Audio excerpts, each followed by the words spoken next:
Of what has been so far a marvelous, exciting conference. The last session will be the culmination part, of course, of the whole thing. And it's a truly Swiss session by colleagues from the US, Italy, and Germany. But all working in Bern. The first paper is by Redis, and it's entitled Tending the Dregs of the Universe, Plutarch and Political Ecology. The floor is yours.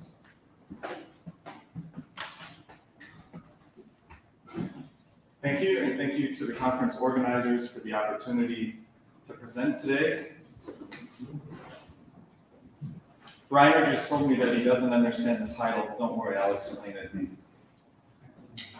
When Lamprius and Theon in Plutarch's DIAITA discuss the question whether the moon is inhabitable and what kind of nourishment such extraterrestrial people might have, Lamprius turns this curiosity on its head and said, instead of us Earth dwellers, it should rather be the people on the moon who look downwards to us in amazement that the Earth should be able to sustain any life at all, because the Earth is, as he puts it, the sediment and dregs of the universe. This is surely a winsome tongue-in-cheek remark rather than an expression of derision. Lamprius's other comments in the dialogue make it clear that he is fascinated by the Earth and the diversity of nature. This reflects Plutarch's own view, insofar as he is not principally antagonistic towards the material world. Of course, there might be higher spheres of existence to which human souls might ascend, such as we read it in Sulla's myth at the end of DIAITA. And the Earth might occupy a rather lowly place in the cosmos. But it's not an utterly bad place to be. For example, the means of sustaining human life on Earth, such as food, that's not conceived as a means of divine punishment, something that keeps us alive so that we can remain in our bodily prisons longer than we should. Instead, Plutarch refers to food and other products of the earth as the gifts of the gods. And as I would like to argue here, Plutarch does maintain that political rulers have a positive role to play in the administration of the natural world as the sphere of human habitation, even if one may say, with a touch of irony, that political rulers are merely tending the dregs of the universe. And Rainer, to come back to your question, what are the dregs? Do you know the good German Hefeweizen and the Satz at the bottom? That's what we say are the dregs of a good wine or beer. What's at the very bottom? So when Lamprius says this about the earth is the dregs of the universe, I think he means this as the earth at the bottom of the chain of the four elements. We occupy the lowliest station. But the earth is still a good place to be. So now I purposely use the word administration of the world in order not to anticipate any conclusions as to the mutability of the natural world. The notion that human beings can affect the natural world in a lasting way, whether positively or negatively, is of course a very recent one. And it was only at the turn of this new millennium that a designation for this concept arose in the geological sciences. Today we talk about the new Anthropocene geological age. We humans are actively changing nature.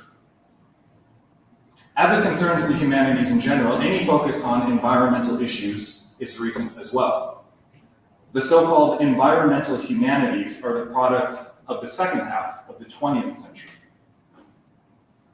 This might not cause anyone dis-ease who works with literature from the 19th and the 20th centuries, but to those of us who work with ancient texts, it might make us somewhat hesitant, and for good reason. How do we take these modern concerns and these modern concepts and apply them to these ancient texts?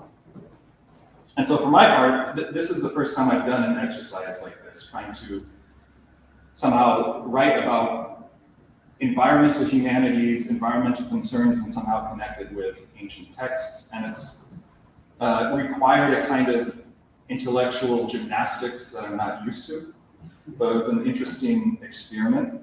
How do I take concepts like environment and apply it to Plutarch? Does Plutarch even have a conception of environment? What is environment for him? Is environment even the right term or concept to be using? And so I spent a lot of time working precisely on this question and trying to find my way into the environmental humanities. Most of the presentation today will deal with that. There are comments on Plutarch at the end, but the more detailed analysis of Plutarch would be in the longer version of this paper. But before I get to Plutarch, I'd like to attempt the definition of some basic relevant concepts. The term ecology sounds Greek, but it's not originally Greek. It was coined in the year 1866 by the German biologist Ernst Haeckel, and it's derived, of course, from the words oikos and logos. And it concerns the relationship, it concerns the study of the relationships of living organisms to other animate and inanimate beings in their surroundings or their environment. The sum total of the interactions between organisms with their environment and with each other constitutes an ecosystem. At first, this seems to be an endeavor constrained to the field of biology, and we humanists have nothing to look for there. However, I should make sure I turn to the right page instead of the wrong page.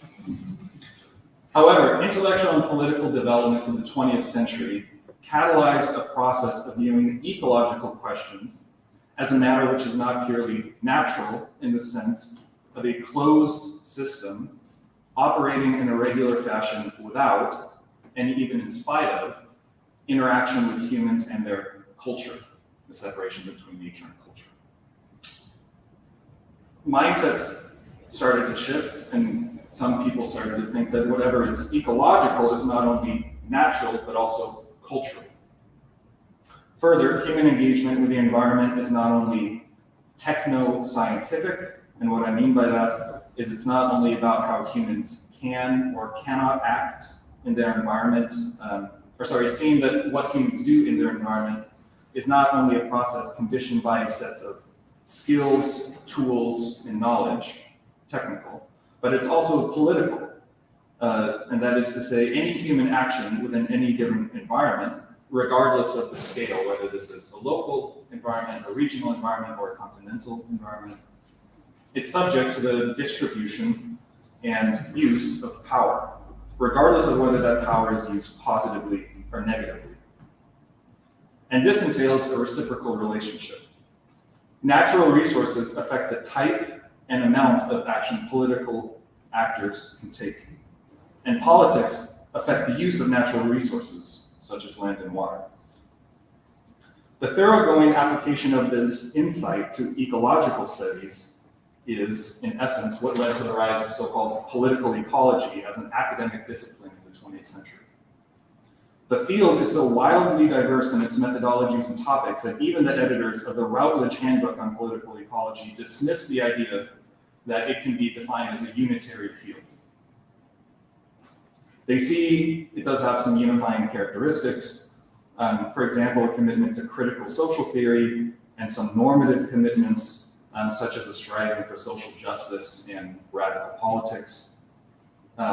They do offer one anecdote that I found helpful.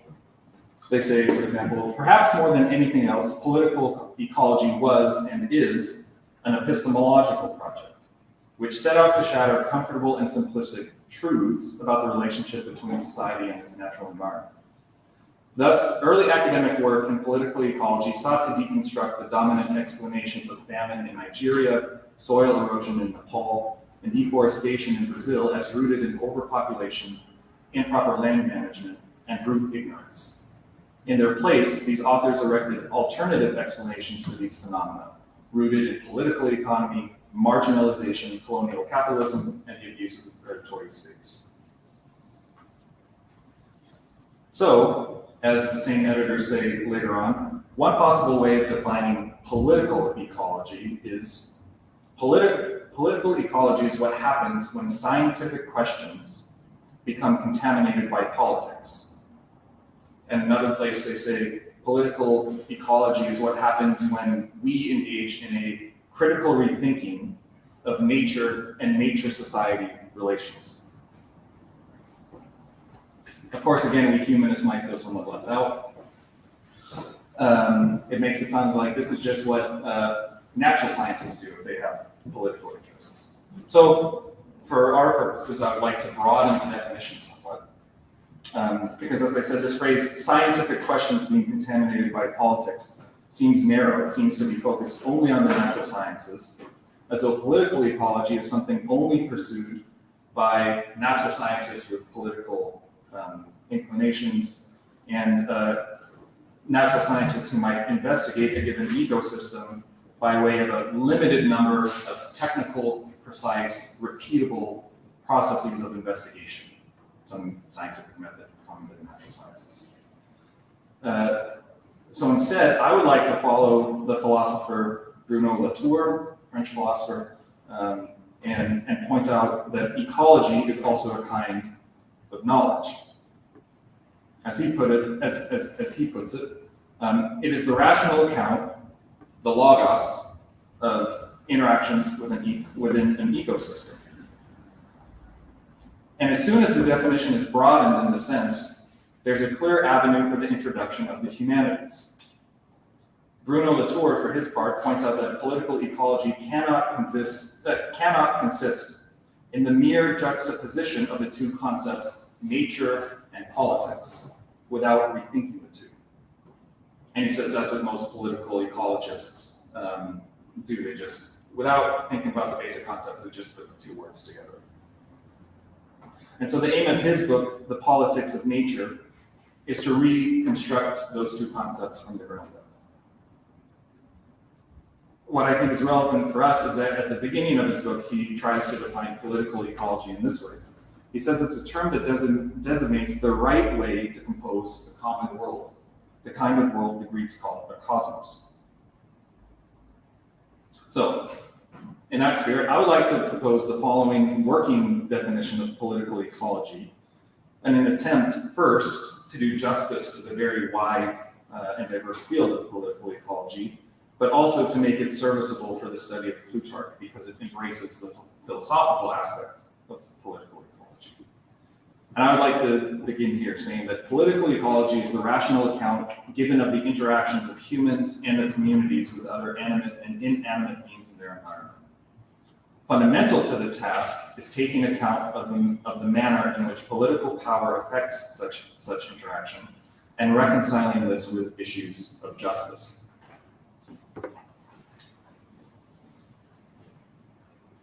As I've already indicated, political ecology cannot operate only on the basis of the natural sciences.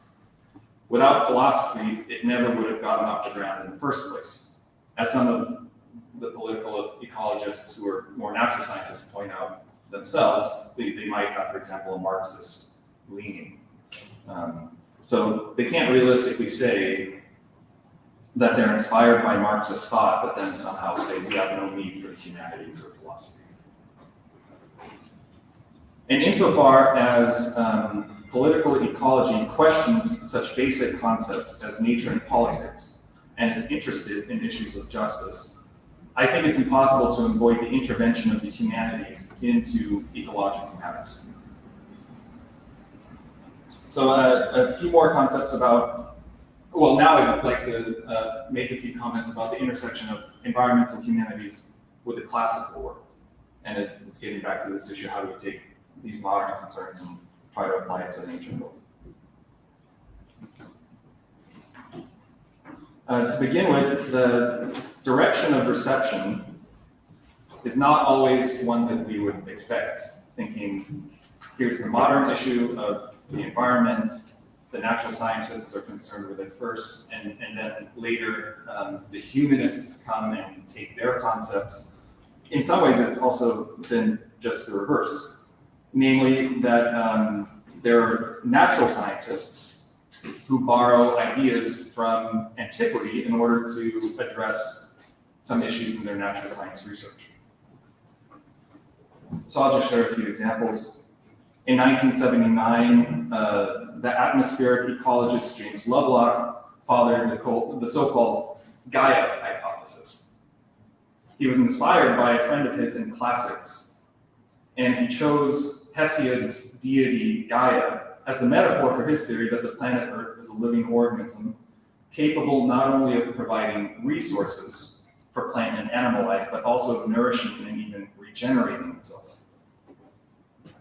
While the Gaia hypothesis itself is highly contested in environmental sciences, the use of a figure from the ancient world was inspiring enough to give rise to a copycat.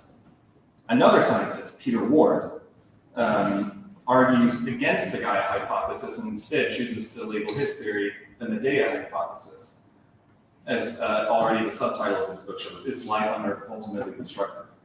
He's still taking a classical figure, but arguing for quite the opposite hypothesis. Other examples, and I'll mention them just briefly. Another scientist, Edward Wilson, who coined the concept of biodiversity, which we hear about all the time these days, also coined the term biophilia, which is also a neologism, but it's similar in concept to the ancient idea that every living organism has an impulse towards life and avoids things that would decrease its life or bring it to death or bring it pain. One other example, the physicist Carl Sagan used the term cosmos for his book. There's another more recent book by Lauren Grayson, Vital Reenchantments, and she points out some of these examples and chooses to call these natural scientists poet scientists. And what she means by that is she says these natural scientists sought to reintroduce a sense of awe and wonder regarding the natural world at a time when the natural sciences had come to be seen as a cold, sterile endeavor which only served the further exploitation of Earth and its resources. And I think it's significant that she uses the words awe, wonder, reenchantment. We here might think immediately, for example, of the role of wonder as the beginning of philosophy, as Socrates points it out in the DIAITA. It's the beginning of philosophy, taking account of the heavenly bodies and the natural world, and that being the starting point for philosophy. Now to get to the environmental humanities, which also intersect with classics, I'd like to just point out a more recent book by Christopher Schliepake, The Environmental Humanities and the Study of the Ancient World, where now the direction of reception is now what we might expect. Classicists who take environmental concerns and somehow try to analyze ancient sources with these concerns in mind. So I'll just point out a few of the works in case anyone's interested in following this further. There's that, an earlier book, La Natura Violata by Paolo Fedeli, Ecology and Pseudo-Ecology, the example of ancient Greece by the Cambridge scientist Oliver Rackham. Very interesting article. He criticizes classicists who try to do environmental humanities or ecological work and just don't quite make it happen. This now a more recent volume, The Treasures of the Earth, Natural Resources in the Ancient World. This a book that's gone through two different printings with a title change, Environmental Problems of the Greeks and Romans, originally entitled Pan's Travail. Also quite interesting, a handbook on identity and environment in the classical and medieval worlds. The volume is in essence about the idea of environmental determinism, where you live affects your identity. And of course, one of the earliest antecedents for this idea is the Hippocratic treatise Air's Waters and Places. One last, also more recent book now, the second edition from 2019, Thinking About Nature, Genealogy of the Ecological Idea. So I would just conclude by noting that one branch of the environmental humanities that could be potentially quite productive for biblical scholars, classicists, and historians of religion is eco-theology. The basic insight, of course, is that ecological and theological matters were intertwined in antiquity in a way which is foreign to most modern people. Anyone interested in this could also take a look at the volume Ecology and Theology in the Ancient World, Cross-Disciplinary Perspectives. And the one thing I'd like to say about this book is it seems to me that in these discussions about eco-theology, environmental issues, and ancient philosophy, there's much more engagement with Stoicism than with Platonic thinkers. Platonic thinkers just seem to be skipped over. As far as I can tell, no one really brings Plutarch into the discussion. I want to share an example of what I mean by this, but before I do, I forgot one slide.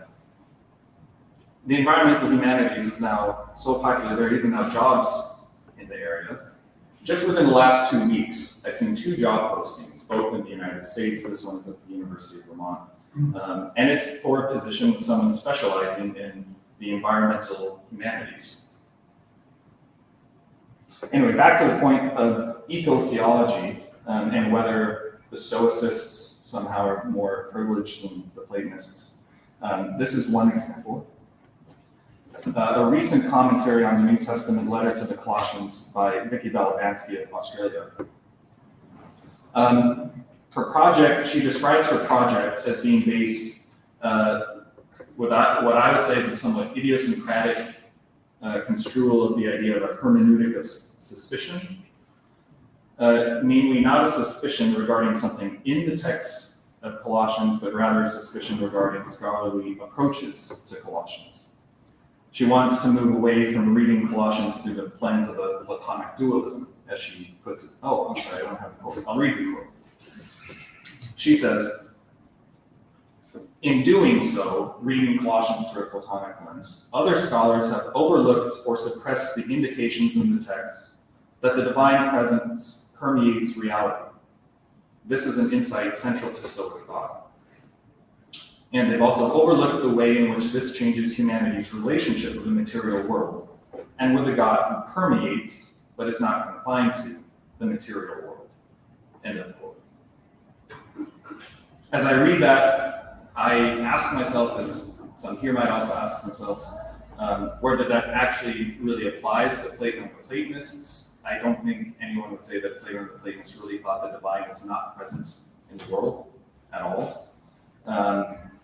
I'm thinking, for example, of Franco Ferrari's work in Theoria Dei Materia, where he argues that there's somehow a divine presence within matter, or that divine order is imprinted within matter, and it's not as though there's a strict separation as Balabansky would like to have it. So anyway, so much by way of introduction to the environmental humanities and the classical world. And with that, I'll redirect our attention to Plutarch.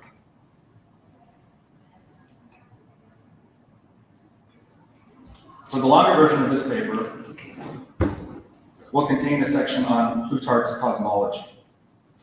I think such a section is necessary because any discussion of the environment presupposes some understanding of the nature of the world in which we live. I'm passing over that now because, as far as I know Plutarch's writings and Plutarchian scholarship, I don't think anyone would make the claim that Plutarch considers nature to be changeable in a lasting way due to human action. In other words, his viewpoint cannot be called Anthropocene, such as we find it in the work of modern geologists. Plutarch is, of course, aware that human action can affect aspects of the environment. In De Facto Oraculorum, for example, he mentions the exhaustion of certain mines. The minerals are just gone because too much has been taken. But there's no indication that he would disagree with the predominant viewpoint of his day that stones and minerals can grow back, much like plants do. It wasn't until later on in the Roman Empire that an awareness developed that minerals might not be reproducing themselves, and that just incidentally seems to have been a contributing factor in the meteoric rise of alchemy. And I think that point is particularly helpful for capturing an ancient imperial mindset regarding the use of natural resources. We notice that resources are diminishing. What's our solution to the problem? Come up with a way to produce more of whatever we're using. The answer is not, let's reduce our consumption. And I find that fascinating because it's hard to say whether this example should only be considered an example of ancient thought, because it's also present in a certain way in our modern environmental discourse. We don't only speak about reducing our consumption, oh, I'll fly to one conference less this year. Instead, we also talk about creating renewable sources of energy, for example. So that is all to say, I think it is obvious that Plutarch and other ancient thinkers cannot have had an environmental consciousness in the way that we think of it today. But perhaps there are significant points of contact between the ancient and modern worlds, and there could be good sense in bringing the environmental discourse and the study of an ancient philosopher such as Plutarch into conversation with one another. What would I expect from that conversation? Certainly not that Plutarch would give us policy ideas. Of course, he's not going to give us any regulations concerning overfishing in the Atlantic. But he can give us inspiring material for the construction of an ethic that wisely tends the dregs of the universe. As far as Plutarch's cosmology is concerned, I'll just make one last remark before moving on to the following section. One aspect that I think would be absolutely critical for any political ecology and Plutarch is the idea that the world is, in a strict sense, a cosmos, an ordered reality. According to Lamprius in Defecto Rapidorum, for example, the unease which philosophers feel regarding the notion of infinity is that infinity does not allow a system in which processes can unfold in an orderly fashion. Infinity, or the lack of limits, leads to inconstancy and chaos, which could only mean the dissolution of the world. On the contrary, there must be something that holds the cosmos together. So, to conclude, I would like to share not a definition of Plutarchian political ecology, but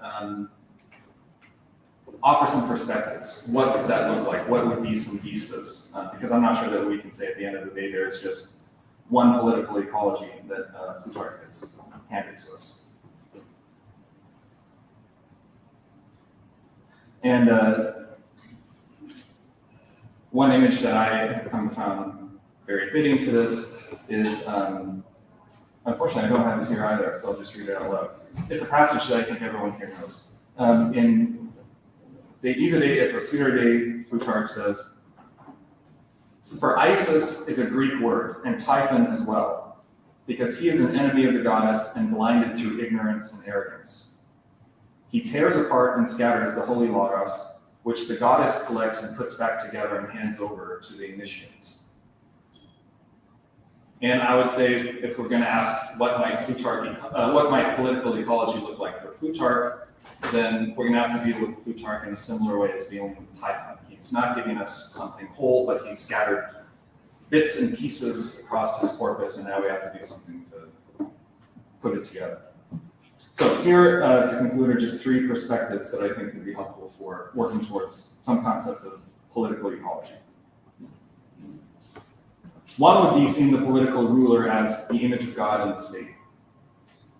In Ad Principium in Eruditum, Plutarch offers some comments that I think are helpful. Firstly, the wise ruler takes the reason or the logos, which proceeds from philosophy, as his acolyte and guardian, rather than needing written laws. That is, it seems clear that when the question, who rules the ruler, is considered, it cannot be the case that human convention and exigencies, pressing needs, trump the use of philosophical reason. This also makes the reign of the political leader more sacred. Second, the task of the ruler is not to serve his own interests. Instead, as Plutarch puts it, he serves God for the welfare and preservation of human beings, so that of the fair and good things which the gods give to human beings, the ruler might distribute some and safeguard others. End of quote. Plutarch also remarks that insofar as the ruler applies the law, whose end is justice, the ruler becomes an image of God, an icon Deu in the state. And through his efforts to assimilate himself to God through his virtue, he becomes a kind of image which, as Plutarch puts it, gives the most joy to the beholder and is most befitting of God. A few notes regarding other treatises. In De Unius in Res Publicae Dominatione, Plutarch describes how monarchy can turn into tyranny, namely by behaving as though nothing can hold it accountable for its actions. I think that has obvious political implications.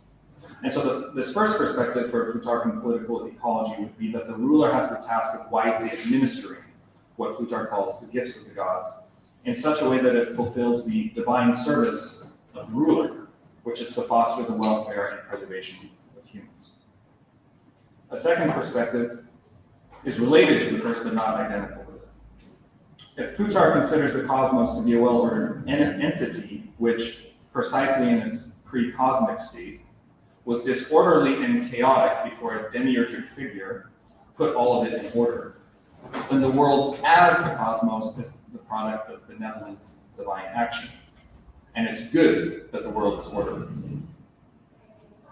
And if we combine this idea with the notion that God is the model of all human striving, as Plutarch puts it in DIAITA, then one could say that political rulers who function as an image of God in the city also demonstrate their assimilation to God whenever they make the world a little more orderly.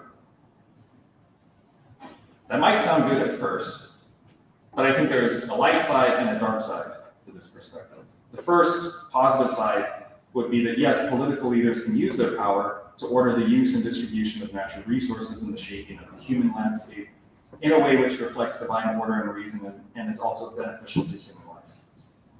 The second dark side, which I think must at least be mentioned, is the question of whether this viewpoint could also justify imperial colonial projects. Consider for a moment one aspect of the Greek mythological tradition. One reason that Heracles is a hero is because, in completing his labors, he slays numerous monsters and paves the way for civilization. The more unruly and chaotic elements that are removed from the scene, the better it is for the human community which you are trying to support. And Plutarch mentions something like this about Heracles in the account of Sulla's myth at the end of DIAITA. So the question that I think at least needs to be raised is this. Would Plutarch say that civilizing the barbarians is a way of caring for the environment? Do humans in this way belong to the concept of environment for Plutarch? One might think, for example, of the depiction of Alexander the Great as the civilizer of the barbarians in De Alexandri Magni Fortuna aut Virtute. It might be an early piece of schoolwork and not a mature treatise, but regardless, I think we can ask whether this idea might be present in Plutarch. And I would like to just conclude with the third and final perspective that I think would be relevant for political ecology is the question of what do you do with animals. The Plutarchian writings which immediately come to mind are these three following treatises, and there's also been recent scholarship on what Plutarch has to say about animals and human interaction with animals. And one of these scholars, Stephen Neumeier, points out that Plutarch might just be somewhat unique among ancient thinkers in thinking that humans owe animals some kind of beneficial action or some kind of ethical treatment. And as he puts it here, in each of his formal treatises on animals, as well as in a number of other works included in the Moralia, Plutarch endeavors to establish whether human beings stand in an ethical relationship with non-human animals that compels humans, because of some qualities inherent in animal species, to take into account the interests of non-humans in their interactions with them. Plutarch answers this question in the affirmative, and the thought process by which he reaches this conclusion makes him virtually unique in the history of Greco-Roman speculation on the nature of animal kind. He maintains that non-human animals have at least a share of reason, and that this intellectual kinship between species has profound implications for human beings. So those would be three perspectives which I would like to work on further to tease out what it might mean to say that there's what Plutarch might have to say about political ecology. And there is no firm conclusion to this topic. which means I'm very much looking forward to the following conversation with all of you. And I would like to say thank you for your attention. And with that, I give the floor to my two colleagues from there.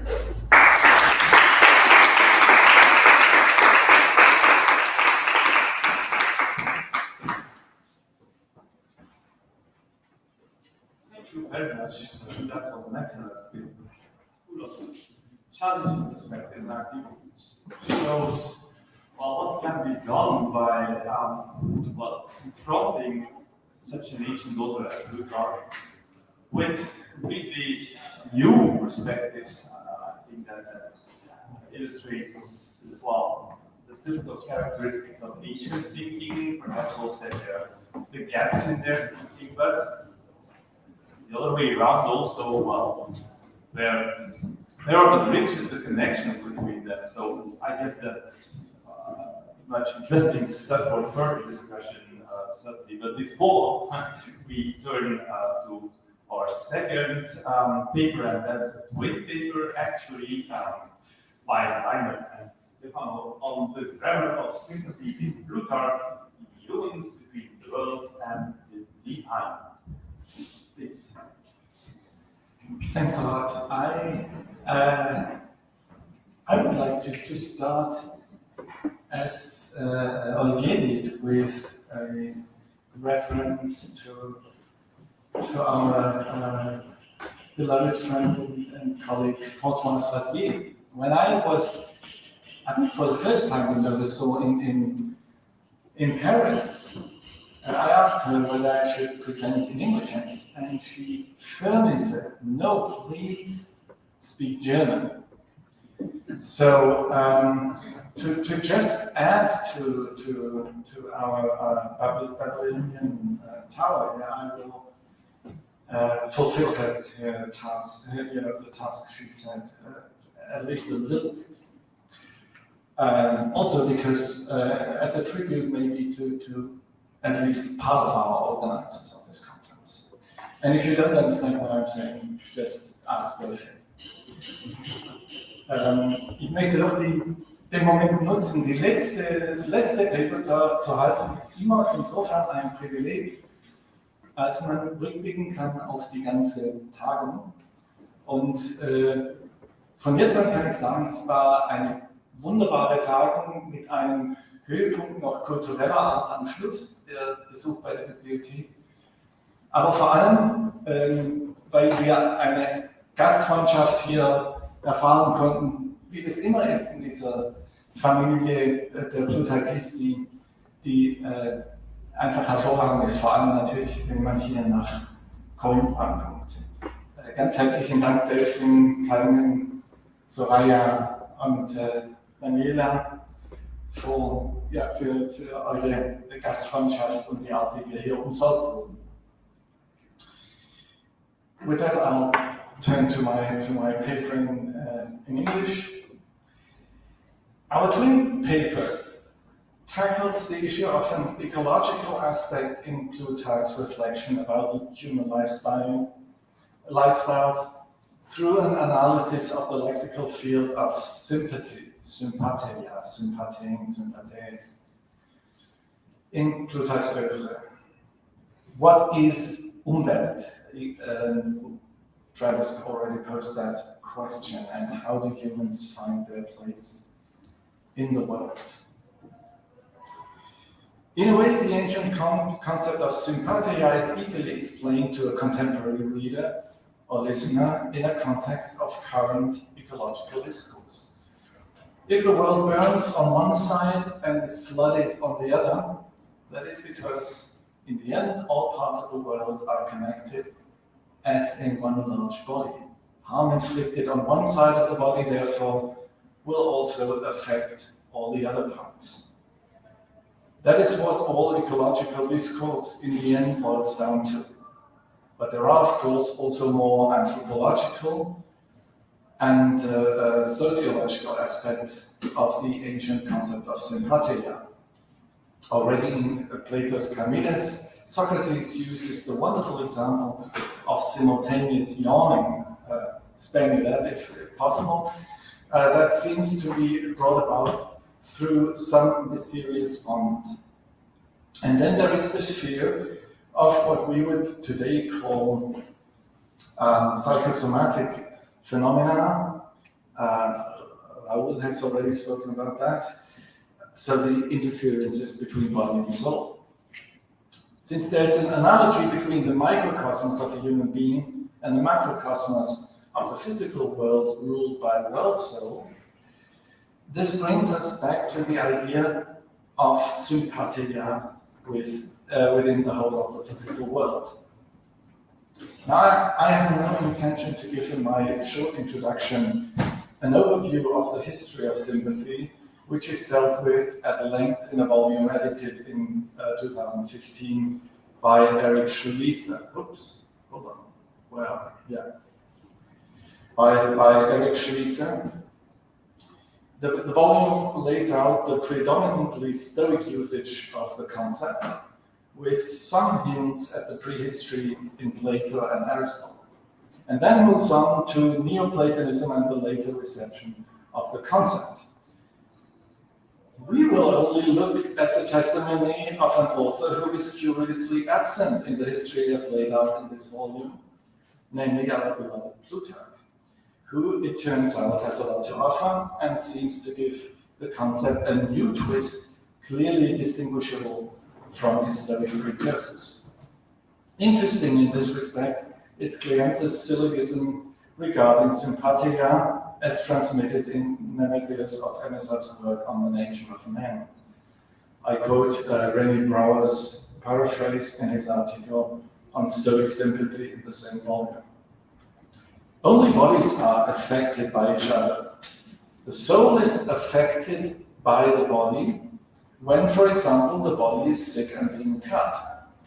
Also, and here Cleanthes uses sympathy again, is the body affected by the soul, so that when the soul feels shame or fear, the body turns red and pale, respectively. Plutarch, red and pale, respectively. Cleanthes' conclusion is that the soul is thus corporeal too. End of quote. This argumentative goal is extremely enlightening because it shows what Plutarch is explicitly up against. Plutarch, that is one thesis of our paper, argues for a sympathetic connection without direct physical connection and causation. In order to make this idea plausible, Plutarch, as we shall see, employs imagery from the fields of music, but also from a theory of bodies. In a religious philosophical framework, as we find it in Plutarch, as well as his rough contemporaries Philo and Paul, the guiding question is, in what way exactly humans are related to the world? To the world on the one hand and to the divine or to God on the other. How exactly do they relate to God or the divine as the agent of cosmic order and the warrantor of justice, peace, and personal as well as public welfare? Sympathy is a concept that is invoked in the context of spatially distant yet somehow connected events, concludes, hold on, where do I have? Sorry, I was getting ahead of myself. So, sympathy is a concept that is invoked in a context of spatially distant yet somehow connected events, concludes Eric Schlieser in his introduction to the said volume, and one should add events and persons to emphasize the strong social aspect of the term. In theological terms, a fundamental question, it seems to me, is whether sympatheia is conceived of as an active principle, something that is carried out or applied, or rather something that is simply suffered, that is happening. God's actions produce waves, so to speak, and these waves can produce a resonance within human beings. This would be very close to what Johann Thun calls the cosmotheology of pseudo-Aristotle's De Mundo, or Philo's concept of the divine dynamics. In order to tackle these issues, Stefano will now look at the grammar of sympathy, and I will then take in a second part a look at the imagery that's implied. Thank you very much, Werner. First of all, let me quickly once again thank you, the organizer, for this wonderful conference, and also all the speakers who presented very stimulating papers during the last 2 days. And now I focus on my paper. The aim of my section is to offer a critical overview of the occurrences of the lexical area of sympathia in Plutarch's writings. Indeed, as already shown in the introductory part, the analysis of this lexicon is particularly relevant because it tackles at least 2 largely debated themes which characterize the reflection in the early imperial times. The first is an anthropological theme, so how humans are connected to the world and to each other. And the second is a theological theme, how humans are connected to the divine. First of all, I would like to briefly give you some quantitative data regarding the spreading of this lexicon in Plutarch. In this first slide, I collected the occurrences of the 2 verbs related to this lexical area, namely sympaskein and sympathy, or sympaskein. And then in the second slide, you can see the few occurrences of the noun and that of the adjective.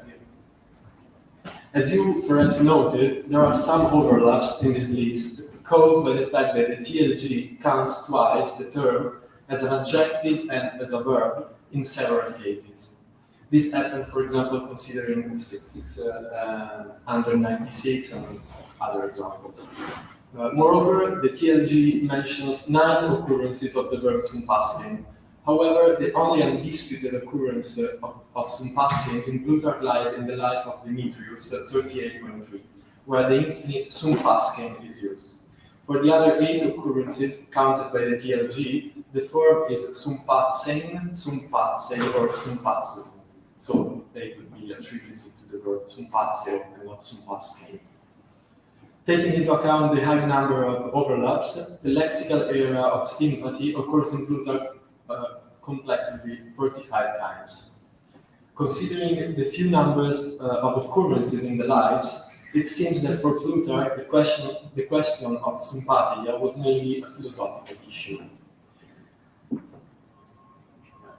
Caterina Hirodiacono, I hope that the pronunciation is correct, recognized 3 different, though obviously interrelated meanings of sympatheia in ancient Greek. More precisely, one should probably talk of different areas of use rather than simply different meanings. The first area she mentioned where sympatheia is used is the medical one.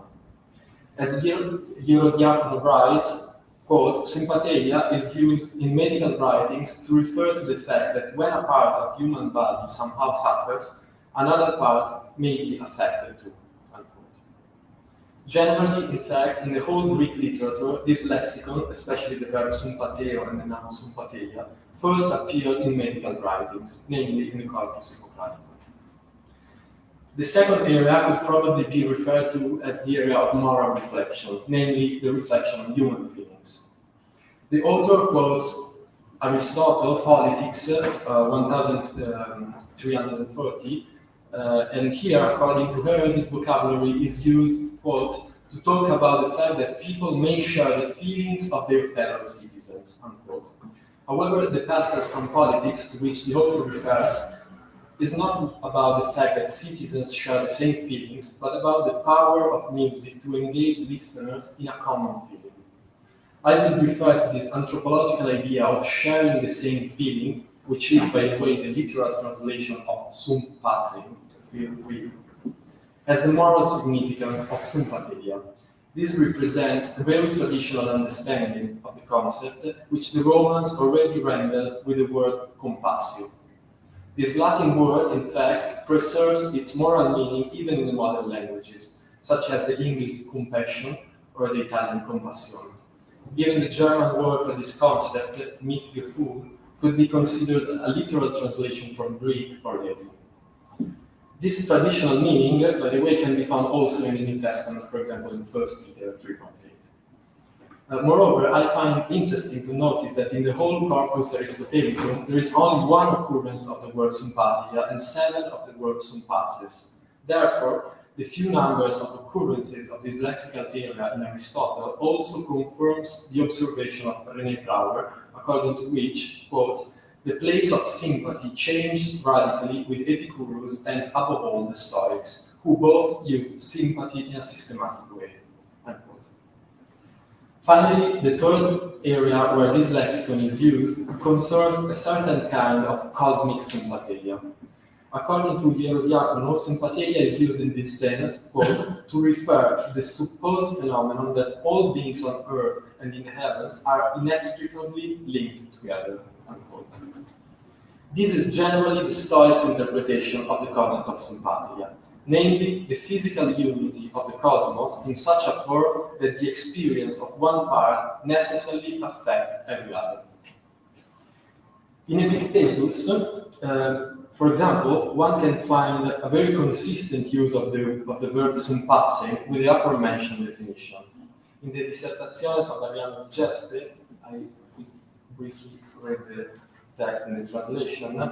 It's about the omniscience, basically, of God. And he starts saying, now, when someone asks him how a man could be convinced that each thing which he does is under the eye of God, do you think, he answered, that all things are united in one? I do, say the other. Very well. Do you not think that what is on earth feels the influence sympathizing of that which is in heaven? I do, he replied. Cicero, in his De Divinazione, defines the Stoic concept of sympatheia as a conjunctio naturae et quasi concentus et consensus. It is evident that many different nuances play a role in this definition.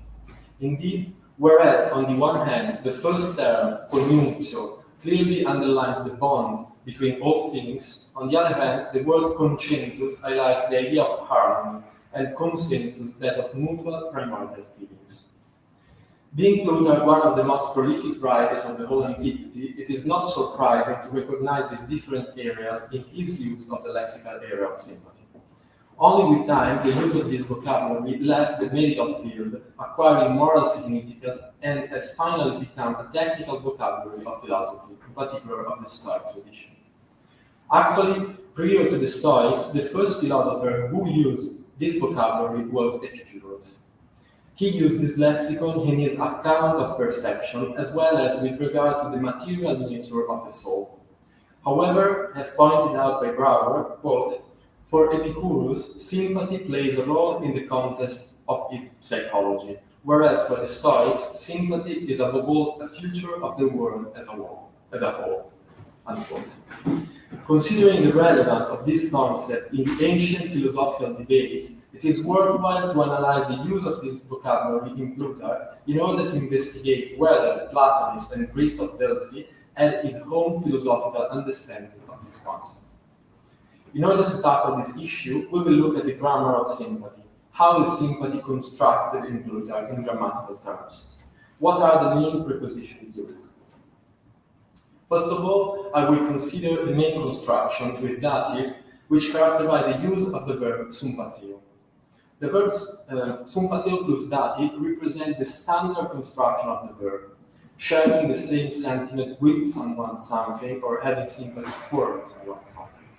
This is the usual construction of the verb also in Plutarch's writings. A more interesting expression is sympathes auto. This is a very unusual expression in Greek and in particular for Plutarch. In his whole corpus, there are only 3 occurrences of this expression. In order to have an idea of the uncommon use of this construction, it could be sufficient to highlight that it is never used neither by Plato nor by Aristotle. However, there are only 2 occurrences prior to Plutarch. Significantly, the construction sympathès auto occurs in a fragment of Chrysippus and in connection with the term diekes, eco resonance. The connection with the term diekontos is particularly relevant because one can find the same vocabulary in Questiones Conviviales 721, a text which will be discussed in full detail later. Even more interesting is the fact that scholars attributed the other occurrences of the expression in the passage from the Sera, which will be discussed again later, to Posidonius. It really seems that, particularly in the use of these expressions, so sympathes auto, Plutarch is framing a Stoic vocabulary. The construction sympatheia pros is well attested in the Stoic tradition. Considering the question of whether sympatheia is something between or shared by 2 entities, or on the contrary, something exercised from one entity towards another, being sympathetic with someone, it would seem that the use of sympatheia with the preposition pros point to this second option, like, for example, in Questiones Conviviales or in the animal convention. However, this is not always the case. Indeed, the use of the expression pros does not necessarily imply the recognition of a one-way direction of sympatheia. From this perspective, one can refer to the remarkable expression sympatheia pros allela, which does not occur in this form in Plutarch. It is relevant to note that this expression is first attested in Epicurus' Epistola Herodotum, and in that passage, Epicurus is speaking of the transmission of the sound, claiming that hearing is possible because the sound is carried through by the atoms, oncus, which are in sympathy for one another. However, it does not seem by chance that Plutarch uses this lexicon explicitly with reference to Epicurus' theory of atoms in 1096. Even though he avoids using the preposition pros, preferring the usual construction with the dative. So the expression goes sympathusi allelais, so without the use of the preposition pros, but with the dative. When unspecified, it would seem that the sympathy goes only in one direction. Otherwise, instead, it is specified with the underlining of the idea or the opposite. Finally, I would like to briefly point to a unique preposition, the preposition en, which does occur in connection with sympathia in fragment 19. The text goes as follows. Gumon entois zois sympatheia esti alacae entois futois. There is sympathy not only among animals, but also among plants. The question that could be raised here, and that in a way Trellis has already raised, is does sympathy require some form of rationality, according to Plutarch? So how is it possible that even plants and animals share a form of sympathy? Finally, I would like to briefly point Now, before offering some final observations, I would like to briefly consider and summarize the dynamic of sympatheia in Plutarch. That is, how this concept works properly. First of all, as for the Stoics, there is sympathy through a certain kind of contact. A clear example of this kind of sympathy emerged from, clear maybe it's not the right word, an example of this kind of sympathy emerged from a passage of De Face.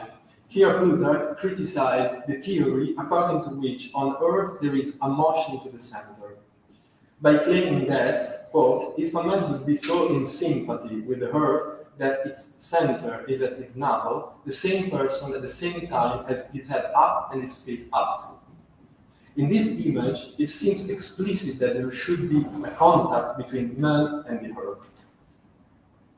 A more complicated example, which will be discussed in more detail later, would be Questiones Conviviales 721. This already quoted text deals with the transmission of the sound, and it clarifies that, quote, for absence of contact and effect and impact is characteristics of silence and inactivity. But sound is an impact on a sound-conducting body, and sound conductor is a body whose parts are affected together, to sympathes auto. However, one may ask, which kind of contact is needed here? Should there always be physical contact between the two parts? It does not seem the case, as the following distinction might show. In Plutarch, there is not just that kind of sympathy that comes with contact. This point represents a first important difference with the Stoic tradition. Whereas for the Stoics, the cosmic sympathy is possible only because the divine logos permeated everything, and so, physically speaking, is also touched by the divine logos. The Platonic philosopher of Chaeronea instead conceives another form of sympathy, namely that between similar things. Indeed, as claimed in Pomodo Adulator ad amico interno scato, quote, egaro moietes sympates terus corieri, similarity increases sympathy.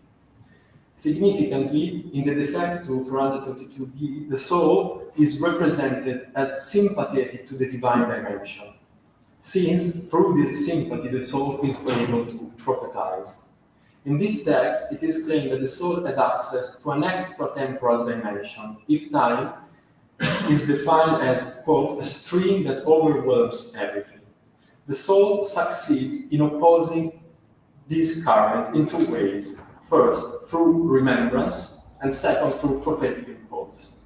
Nevertheless, one may ask, why is the soul able to resist? And an answer could be, thanks to its sympathetic nature, the soul is in sympathy with that dimension outside the stream that overwhelms everything. In this example, the soul is implicitly sympathetic to Tamellota, the future. It seems that being similar means primarily sharing some common futures. It is remarkable to notice that in the late Stoic tradition, namely in Marcus Aurelius, although in an immanent framework, of course, there is an important text which does seem to imply somehow a systematization of these two different kinds of sympatheia. And I briefly read the text. Let the ruling and the master reason of thy soul be proof against any motion in the flesh, move, or move. Let it not mingle itself with them, but isolate and restrict those tendencies to their true spheres. But when, in virtue of that other sympathetic connection, so kataten eteran sympatheian, these tendencies grow up into the mind, and as is to be expected in a single organism, then must you not go about to resist the sensation, natural as it is, but see that the ruling reason has no opinion of its own as to whether such is good or bad. It would be fascinating to hypothesize that Plutarch would be referring to the second idea, for example, when he disputes the generation theory of the Epicurean, because due to the presence of the void, their atoms would be asympathetes, and therefore incapable of producing origin. Finally, there is a more peculiar aspect that should be highlighted. One could speak, on the one hand, of an horizontal, to use Rosa's sociological categories, or symmetrical sympathy, when this is between two elements which are, so to speak, on the same level. On the other hand, it is possible to find a vertical idea, a vertical or asymmetrical sympathy, when this is between entities which lie on different levels. This conception is directly linked with the Platonic background of Plutarch. Whereas for the immanent conception of the Stoics, there is only an horizontal sympathy, since God is identified with the world itself, for Plutarch, the vertical sympathetic relation is not only possible, but pivotal for philosophical reasons. As claimed by Hierodiacono again, commenting on the way Platonists use the notion of sympatheia, quote, the sympathetic relations between the intelligible and the sensible world are asymmetrical, since it is only the sensible world which is affected by the intelligible world, and not the other way around. Unquote. An excellent example of this vertical sympathy, which again will be analyzed later, would be Septem Sapientium 163, where it is claimed that, quote, the living beings are responsive to God's movements. In conclusion, I would like to quickly compare Plutarch's conception of sympatheia with the Stoic one. As briefly mentioned, the Stoic school claimed the principle of universal or cosmic sympathy. Everything is intertwined and interdependent, so that one cannot touch other elements of the cosmos without acting at the same time on the whole. The logic behind this idea is strict. Everything is permeated by pneuma, therefore everything stands in a sympathetic relation with everything else. The Stoic concept of sympatheia implies that we are all connected because we are pervaded by the same substance, immanent logos. The more human beings recognize the immanent logos, the more they achieve a perfect oikeiosis. The Platonic philosopher Plutarch instead made some changes to this Stoic understanding in his own interpretation, most likely for two reasons. The first is a philosophical and namely Platonic issue. The world takes part in the ideal or divine dimension, but the two dimensions cannot be simply identified with one another. And the second could be maybe referred to as a theological reason. So the reason is that it is necessary to claim and to corroborate the transcendence of the first principle. This last problem, which particularly characterized the philosophical reflection of the early imperial times, will be radically in a way solved 2 centuries later by Plotinus, who, in the hierarchy, the one, the intellect, and the world soul, will make sympathy a characteristic of the world soul only. The length of the debate testifies the importance of this question in the development, generally, of late ancient philosophical thought, and in particular in the debate between the two most influential schools of the early imperial times, namely Platonism and Stoicism. Now, I thank you very much, and I give the floor for more theoretical reflections. Yes, informed by Stefano's lexical and grammatical analysis and historical also, we can now turn to the imagery of sympathy. Contrary to our modern prevalently psychological or ethical understanding, the ancient cosmological and anthropological concept of sympatheia and sympathene serves to explain how different entities, while being at some distance, can be or become connected so closely that the fate of one part immediately affects the other. And sympatheia explains this in medical, political, social, cosmological, and even theological terms. Different, sometimes overlapping domains of images are employed: medicine, the body, music, warfare, travel. And they are employed to clarify how the distant interaction and mutual affectation between different human beings or between human beings and what surrounds them, from animals to the world at large and to the divine, can be understood and explained. Whereas the anthropological and social aspects of sympatheia are largely used as a tool for exhortation and the call to unity. The theological and philosophical implications are enormous, and Stefano has already hinted at that. That will hopefully explain why the concept of resonance that is so popular in sociological discourse these days should electrify theologians. Another set of questions concerns the coherence that allows sympatheia to do its work. Are human beings bound together in a large framework as parts of a whole, as in a body or as in a ship? And if so, what exactly is the framework of this larger whole? And that, of course, is a properly ecological issue. And how, in technical terms, does the transmission of informations, feelings, thoughts, or movements within this whole work? The Stoic answer, of course, would be some physical pneuma, something that Plutarch strongly rejects, obviously.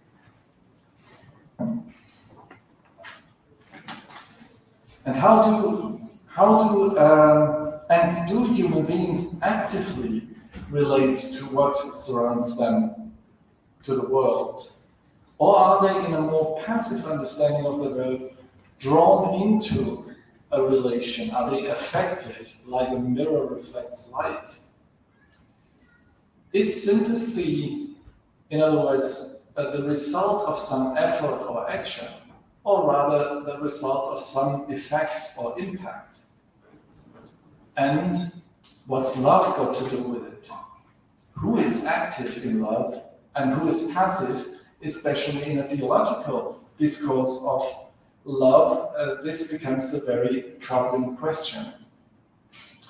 We already hear the not so distant echoes of a crash course in philosophical theology from Aristotle's unmoved mover to Augustine and Thomas Aquinas, with Philo, Paul, and Plutarch at a crucial turning point, and we are beginning to realize what may be at stake here.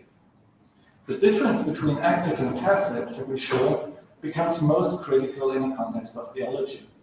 Is God thought of as beyond and non-physical, or rather, as in Seneca's 41st letter, as within us and permeating the physical world? And can God interact without God compromising God's divinity? So let us turn to some images Plutarch uses. First example, impact without first example, distant contact in a cosmic framework, a cosmotheological theory of sound. And that's Quaestiones Conviviales 721e, to which Stefano has already referred.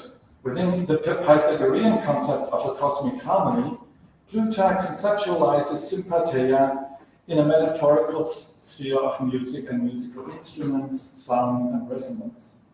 Sympatheia, in the sense of resonance and harmony, presupposes two separate entities without direct contact that are brought into harmonious congruence, for instance, like the two strings of a lyre.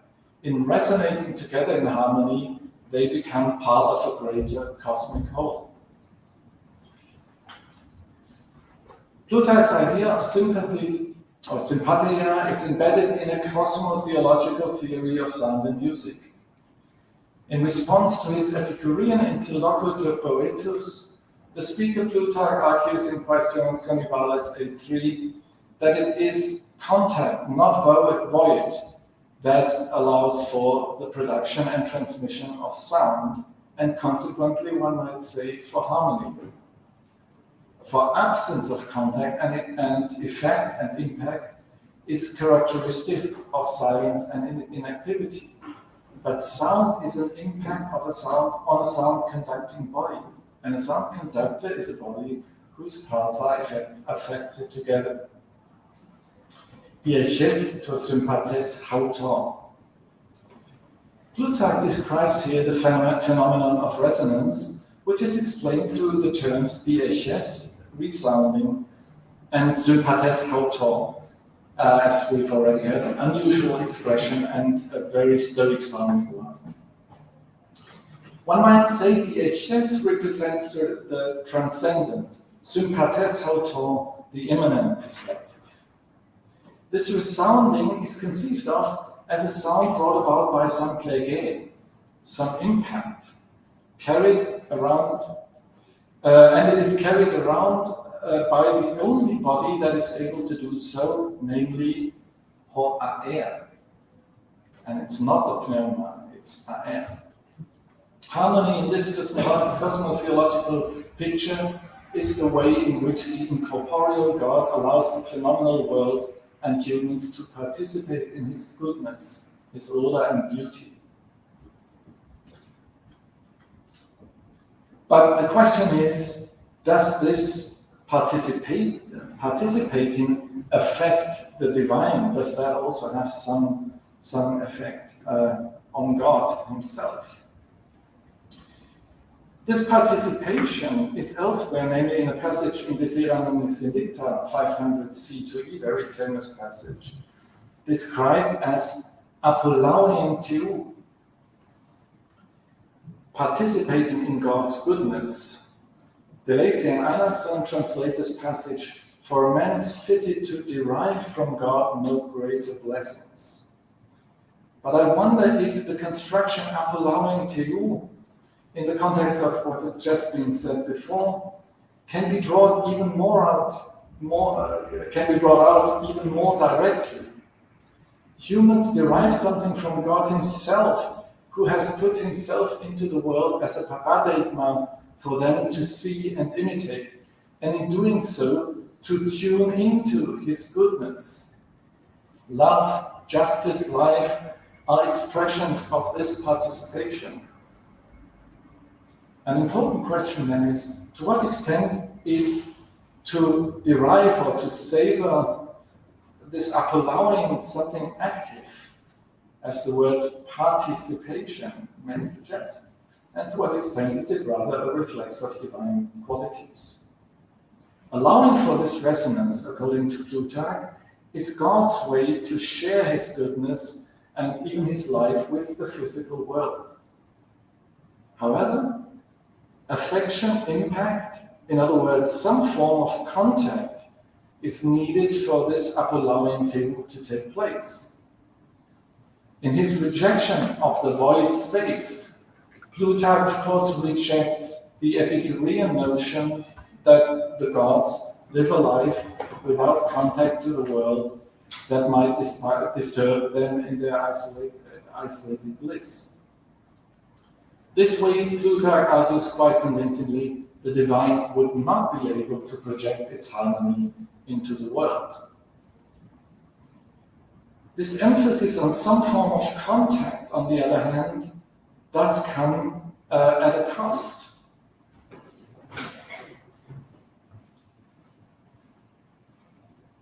It has the theological consequences which Plato tried to avoid. For this emphasis poses the question of the reciprocity of sympathia, in a way captured in the expression sympathès hautor. Consequently, Schließer lists as his fifth aspect of sympathia the following. Sympathy is, in principle, bidirectional, even if the elements or agents that enter into a sympathetic relationship vary in their power to do so. In Plutarch's Platonic framework, the question is, does sympathy always affect both parts? Even if the acoustic metaphor, just as the optic one, tries to establish as loose a contact as possible. The use of the reflexive pronoun here is theologically not without consequences. These consequences are in a way condensed in the antonym apates a few lines earlier in the passage at hand. A god of sympathia can hardly be conceived of as apates. Second example. Let's turn to the anthropological side of this relation of resonance. Since Plato's Timaeus, the prime instrument of movement and change in the world is the world soul in which the human soul partakes in mysterious ways. Oops. Done. In Septem Sapientium Convivium, the wise men at one point talk about the way in which God uses the soul as an instrument to achieve his goals. The speaker, Anacharsis, begins with Thales' proposition that the soul exists in all higher parts of the world. The metaphor of a musical instrument is then used to illustrate God's beneficial influence in the world. Just like the body is the instrument of the soul, so the soul lends itself to assist God's power and to resonate with God's movement. Hypulgein kai sympathein. This is compared to the way lyres or flutes follow the intention of Greek musicians. This resonance of the souls allows God to bring the best, to bring about the best through his will. What I find fascinating here is the combination of active and passive elements. The soul lends itself to God's use, who in turn corrects and directs it. This is necessary because the soul, as the world at large, has a chaotic movement within itself.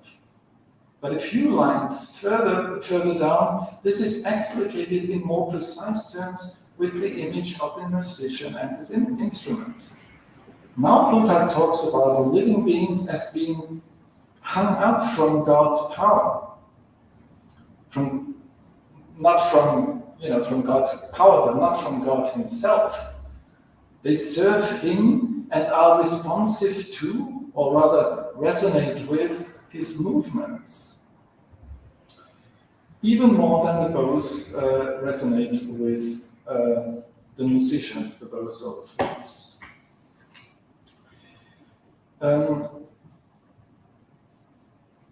This imagery, in fact, allows for the combined usage of both aspects of between, in the sense of two strings resonating together and being thus in tune, even though they are not in direct contact with each other, and the idea of a third agent as the driving force behind the harmony that exists between the two.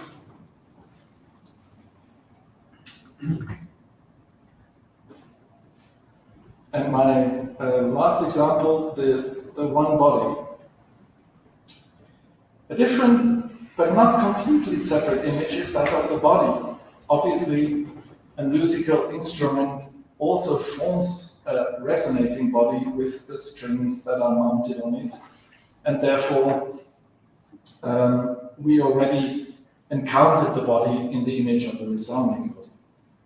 Social groups can be portrayed as individuals bound together as members of one body. The arguably most discussed place where this image is used for rhetorical purposes, apart from Paul's first letter to the Corinthians, is the well-known political allegory of Menenius Agrippa transmitted by Livius in his Roman history. I just quote Paul, 1 Corinthians 12:26, where he says, talking about this one body of Christ in which we all participate.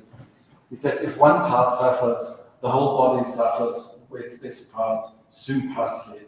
And if one part is praised, all other parts rejoice with it. Plutarch connects the metaphor of the body to that of the musical harmony in his DIAITA conviviality, which, as is well known, consists of a set of parables composed by Plutarch as a wedding gift for two of his students. Plutarch says the following: blows suffered by the left side of the body also affect and are experienced on the right side. It's good if a husband and a wife feel with one another sympathizing in the same way, but they also support each other like intertwined strings of cord. Writes at Diaconia 140 D2E. In what follows in these precepts, this leads to an interesting consideration about the unity of different kinds of bodies. Some paragraphs later. Philosophers, says Plutarch, distinguish different forms of bodies. Those made up of distinct entities, like a fleet or an army. Those made up of entities joined together, like a house or a ship. And unlike the first category, they are bound together by a joint physical framework, a house or a ship. And finally, those who have grown into a unity like living creatures. As we've said, such a unity of the body is produced when a couple is joined in marriage. However, there are different forms in which this union can be realized in a marriage, and you're invited to check under which category your marriage or relationship may best be placed. So in the wedding of loved ones, the couple grows together in a unity that characterizes it as a living being. In a wedding of those coming together in order to get a dowry or to get children, it's a union of those bound together by a physical framework. And in a wedding of those who solely share the same bed, it remains the union of separate entities. Plutarch clearly intends to define different degrees of connectedness, if that word exists. The perfect union is that of the sympathy now happening between a marriage couple in love, ideally putting into practice the harmony that is symbolized in the traditional rites performed by the priestess of Demeter. That's the very beginning of the rites of the conviviality. The terminology of sympathy is used immediately before this passage so that the imagery of the body is in fact used to illustrate sympathy. The analogy of the body and soul once more serves to explain the correct relationship between husband and wife. The man, says Plutarch, should exercise control. Well, that's Plutarch now. The man says the man should exercise control over the woman, but not like a lord and owner, but like the soul over the body, with which she feels and to which she has grown together in goodwill and benevolence. Sympathunter kai sympathikota.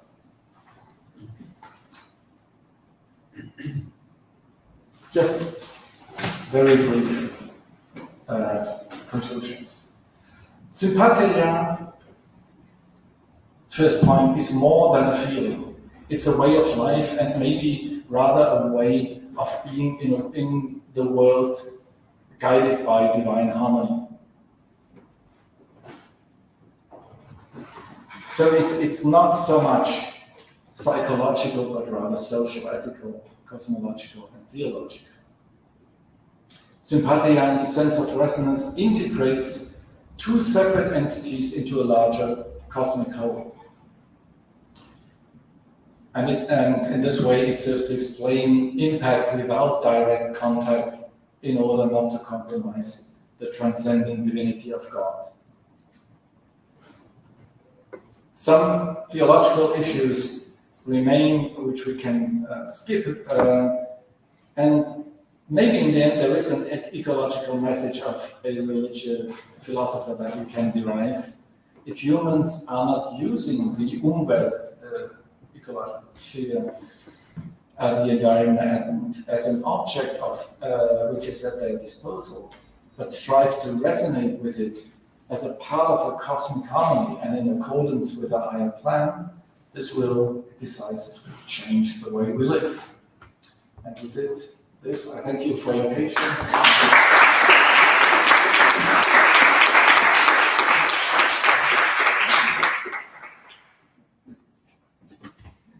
Thanks. That was a very nice paper again, and I think I feel much sympathy with all of its conclusions. Perhaps you can join us now, and I think there is much food for discussion. So the floor is yours. If anybody has a question, please. Thank you for the three of you. I have a remark and a question to Stéphane. The remark is, I wonder what's exactly the role of this theory of sympathy and of Plutarch in the Renaissance period, because you show us a text about Pselos, new Plutarch, but after, I wonder, and the theory is very important in the Renaissance period. The question is very simple. Sorry for it. What is the exact difference between sympatheia and orcheiosis?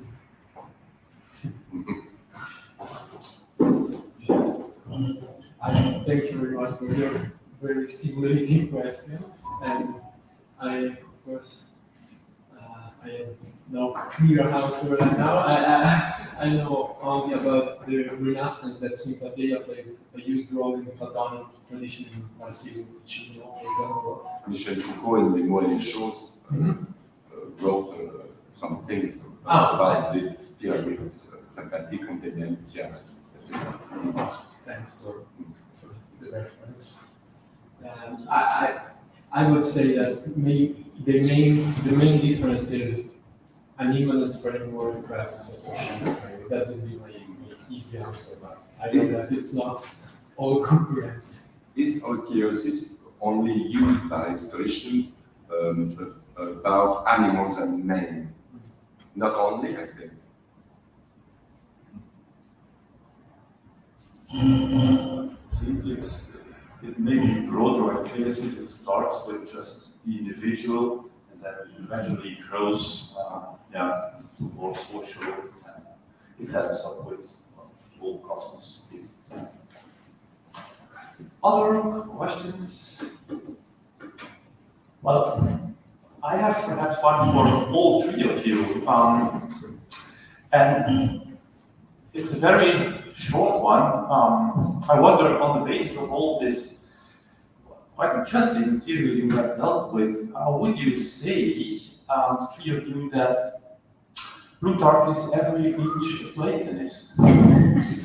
Plutarch is every inch a Platonist. Let me explain just a bit for the two of you. Travis, your paper, I was thinking, it was striking to me that you said that they are always discussing Stoicism and largely ignoring Plato and Platonism and Plutarch. So, whereas it strikes me that the idea itself of political ecology in a very fundamental way is very much, or can very easily be reconciled with Plato. You know, Plato was also convinced that it should be the philosopher who should also be the politician, and the philosopher not just in an ethical sense, but really also in a mathematical sense. You know, Plato, physical, natural philosophy, and so on and so on. So you should really study the whole world and then turn it into the case. So that's my question for you. Well, in what way can Plutarch's position be related to that of Plato, and to the other two guys, sympathy? Well, it's the same one, and we discussed that earlier in connection with another paper yesterday. You know, the whole relation to the material world. What I found very interesting in your paper is the way in which you see Plutarch almost struggling with this problem. You know, if you're just a Platonic schoolmaster, it's quite easy. You could say, well, there is a gap between the intelligible and the corporeal realm, and okay, that's Platonism. You know, that's the very essence, you could say. And in a way, as if I understood you correctly, that is also Plutarch's position. Yet, he's struggling and exploring how far you can go. So, in that sense, well, I end up with the same question. Well, is Plutarch every inch Platonist? So. Thank you for the question. I think you're right that Plutarch and Plato and people in Plato's tradition,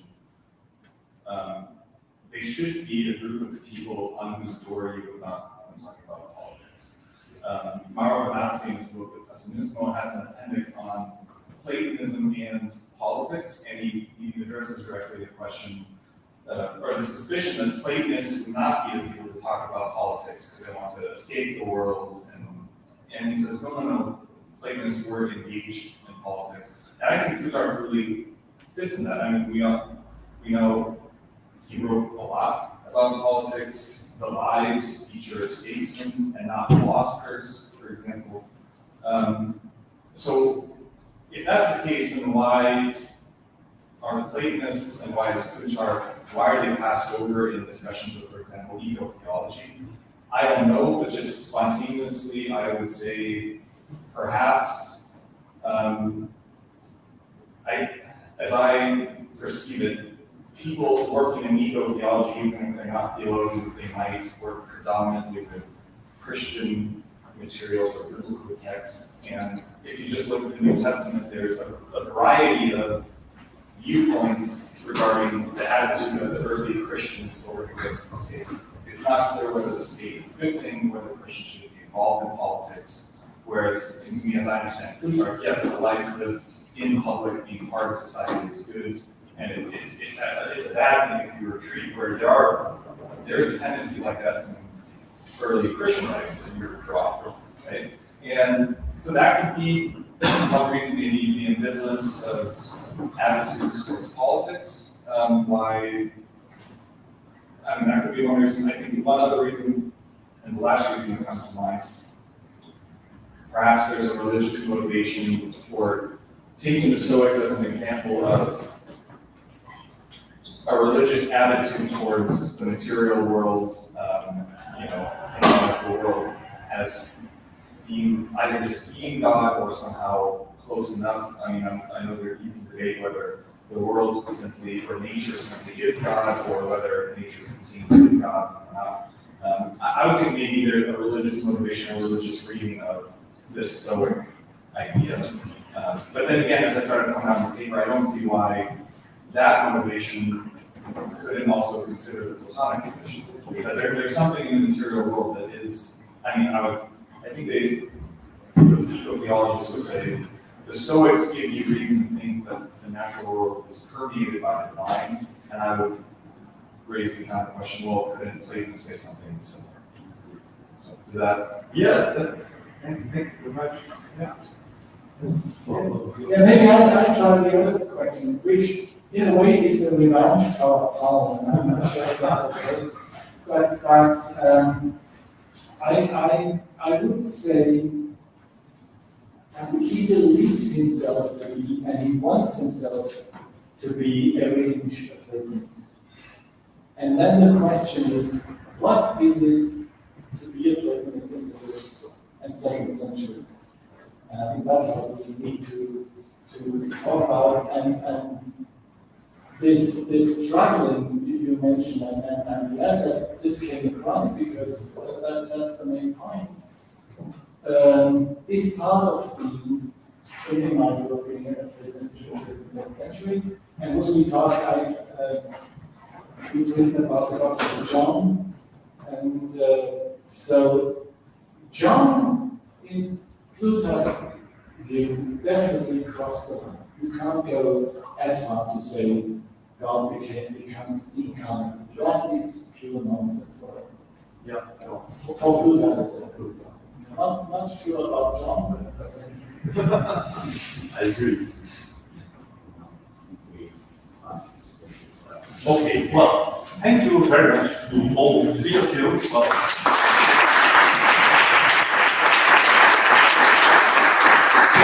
now I close the session and I give the floor back to Justin.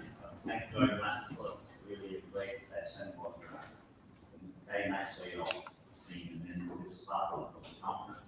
Now, the last is for us. I will